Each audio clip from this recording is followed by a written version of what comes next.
These are the top stories tonight. Sarawak Governor and Sarawak Premier grace MIS 70th anniversary Thanksgiving ceremony. Sarawak Premier witnesses appointment of new DBKU Commission members. Free tertiary education scheme in STEM fields just the beginning.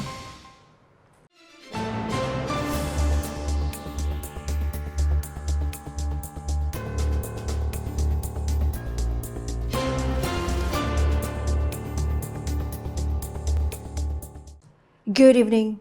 Sarawak Governor Tun Prin Sri Dr. Wan Junadi Tuanku Jaafar and Sarawak Premier Dato' Patinggi Tan Sri Dr. Abang Abdul Rahman Zohari Tun Dato' Abang Openg graced the Sarawak Islamic Council MIS 70th anniversary Thanksgiving ceremony held at the Sarawak Islamic Complex Hall in Kuching on Sunday.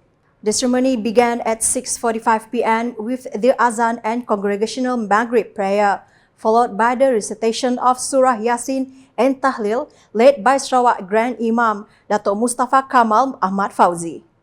Holy verses of the Al-Quran were also recited by Dato' Ismawi Duet, Awangku Omar Asfawadin, Awang Hamdan, Muhammad Faizil Afandi and Hadi Muhammad Sharkawi. The ceremony continued with a tausiah by Sarawak Mufti Datu Kipli Yasin with the theme Ummah Maju Makmur. The highlight of the ceremony was the symbolic launch of the MIS 70th anniversary logo officiated by Tun Prin Sri Dr. Wan Junadi, marking 7 decades of MIS contribution to the development of Syiar Islam in Sarawak.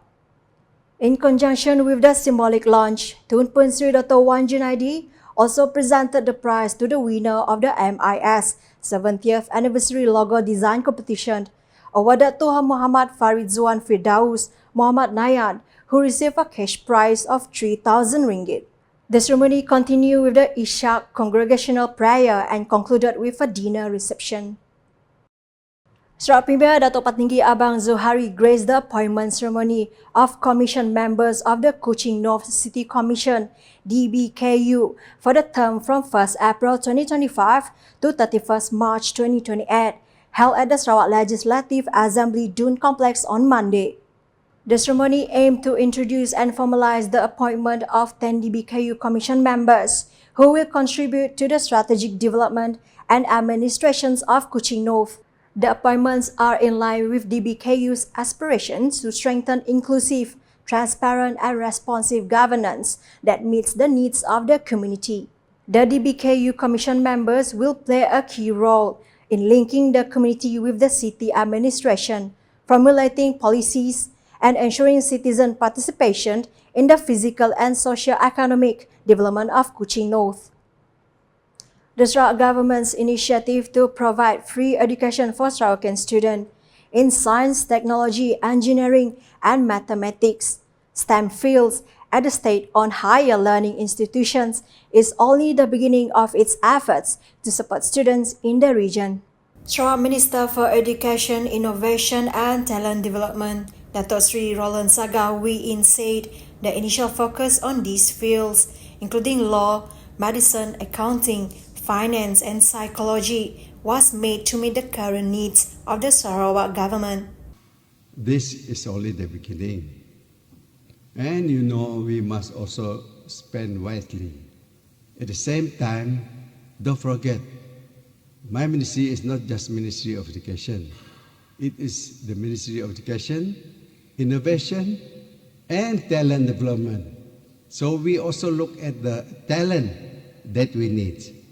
And we focus what would be the talent that is required by the state in the next few years. He said this during his ministerial winding-up session at the 19th Sarawak Legislative Assembly Dun sitting on Monday. Dato' Sri Roland Saga added that the provision of free courses will not be limited to STEM fields in the future and will expand with the introductions of more initiatives to encourage Sarawakian students to pursue tertiary education. Meanwhile, the Tarat Assemblyman informed that the Sarawak government had approved the implementation of free tertiary education scheme, which will come into effect in 2026 and is exclusively for Sarawakians. However, there are also other financial assistance in the form of scholarships or loan provided by Yayasan Sarawak to cater for any other causes. So nobody is being left out. On another matter, Dato Sri Roland Saga said Sarawakian students are expected to continue to benefit from the free laptop and book voucher initiative by the Ministry of Education, Innovation and Talent Development Sarawak, MEITD, in collaboration with Yayasan Sarawak. He shared that as of the end of last year, 9,581 laptops and 3,015 book vouchers have been successfully distributed to eligible students in all institutions of higher learning in Malaysia. This year, his ministry expected more students will benefit from this scheme, and therefore promotional efforts and engagement activities will be enhanced to ensure that members of the public are aware of the educational assistance available to students. According to Dato Sri Roland Saga, this assistance is open to all Sarawakians studying full-time at any public or private higher learning institution recognized by Ministry of Higher Education across Malaysia. It is meant for students from families with a per capita income of 1,500 ringgit or below per month. For the free laptop, applicants must also be in their first year of study to help them start the studies with the right tools. All applicants must be registered in the My Yayasan system. The Sarawak Ministry of Utility and Telecommunication (MUT) has reaffirmed its commitment to ensuring full compliance with all laws and regulations governing the gas distribution industry in the state.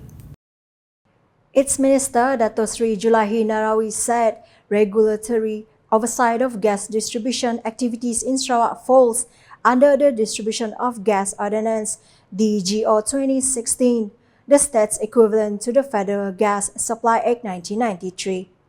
Unlike in other parts of Malaysia, where Energy Commission, established under the Energy Commission Act 2001, is the regulatory authority, in Sarawak, such responsibilities are vested in the Director of Gas Distribution appointed under the said ordinance. The said ordinance referred to DGO 2016. He said this during his ministerial winding-up session at the 19th Dun sitting on Monday. According to him, the Director of Gas Distribution is tasked with ensuring full compliance with all licensing requirements and is empowered to impose financial penalties for any non-compliance without affecting any prosecution proceedings that may be initiated by the relevant authorities. As such, he said all parties involved in gas distribution and supply activities are required to apply for the license under Section 7 of the DGO 2016. Failures to comply with the licensing requirements constitute an offence under Section 20 criminal case or Section 21A civil claim of the ordinance, and offenders may face fines, imprisonment, or both. The Gawai Bazaar 2025 has recorded a resounding success, generating over 1 million ringgit in sales throughout its 10-day run at MJC Batu Kawah. This achievement was announced by Sarawak Minister for Food Industry, Commodity and Regional Development, Dato Sri Dr. Stephen Rundi Uttam, during the closing ceremony of the Bazaar on Sunday. According to him, the impressive accomplishments reflect the vast potential among local communities to leverage such events not only as cultural celebration but also as a high-impact entrepreneurial platform.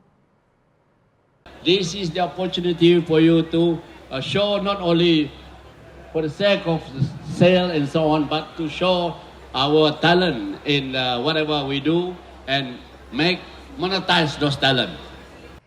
At the same time, he encouraged entrepreneurs, farmers, and local artisans to take full advantage of platforms like the Gawai Bazaar to showcase their products. He said this approach not only sustains cultural continuity, but also aligns with the goals outlined under the Post-COVID-19 Development Strategy, PCDS 2030, which emphasizes the circular economy, environmental sustainability, and the empowerment of rural communities. As such, he said events like Gawai Bazaar should be expanded to highlight even more products from the rural areas. And that's the English edition with me, Stephanie Jores. More news can be found on official portal ukas.sarawak.gov.my and social media platforms including Facebook and YouTube. A montage of the Gawai Bazaar 2025 closing ceremony at MJC Batu Kawah on Sunday concludes the bulletin tonight. #Saluran Informasi Rakyat. Have a good night.